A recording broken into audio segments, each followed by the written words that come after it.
Hello பிரைஸ்லா என்ற கர்த்தருடைய வார்த்தை உபாகமம் 30ஆம் அதிகாரம் 5வது வசனம். உன் தேவனாகிய கர்த்தர் உனக்கு நன்மை செய்து உன் பிதாக்களை பார்க்கிலும் உன்னை பெருக பண்ணுவார்.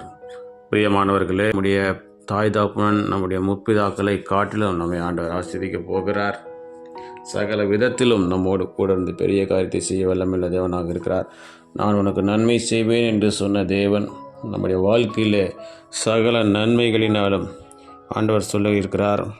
நன்மையினால் உன் வாயை திருப்தியாக்குவே, கழுகுக்கு சமானமாய் உன் வயது திரும்ப வாழ வயது போலாகும் என்ற வார்த்தையின்படி கழுகுக்கு ஒத்த பலனையும் கழுகை போல தீர்க்காயுசியும் நமக்கு தர வல்லமுள்ள தேவனாக இருக்கிறார். எல்லாவற்றிலும் உன்னுடைய வாழ்க்கை செழிப்பாகவும் சமாதானமாகவும் ஆறுதல் நிறைந்த வாழ்க்கையாக இருக்கும்.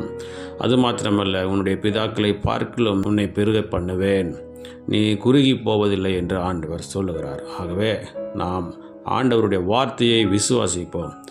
நம்முடைய காலத்தில் நாம் நம்முடைய பிதாக்களை காட்டிலும் பெருக ஆண்டவர் உதவி செய்ய போகிறார், நம்மை ஆசீர்வதிக்கப் போகிறார். விசுவாசிப்போம். கர்த்தர் என்னை பெருக பண்ண போகிறார், எனக்கு நன்மை செய்து என்னுடைய பிதாக்களை காட்டிலும் பெருக பண்ண போகிறார் என்று விசுவாசிப்போம். பிரார்த்தனை செய்வோம். எங்கள் அன்பை நேசிக்கத்தான பரலோகத்தின் தந்தையே, ஆசீர்வதிக்கப்பட்டதான இந்த நாளிலே நீர் கொடுத்தமுடைய வார்த்தைக்காக நன்றி செலுத்துகிறோம். நீர் எங்களுக்கு இதுவரைக்கும் நன்மை செய்ததற்காக நன்றி செலுத்துகிறோம். இனிமேல் எங்களுக்கு நன்மை செய்து எங்களுடைய பிதாக்களை காட்டிலும் எங்களை பெருகச் செய்ய போகிற தயவுக்காக நன்றி செலுத்துகிறோம்.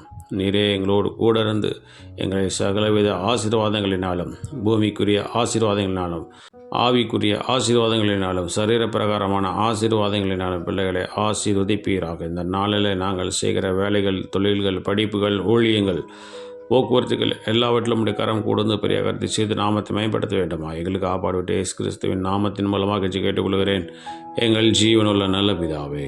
ஆமேன், ஆமேன்.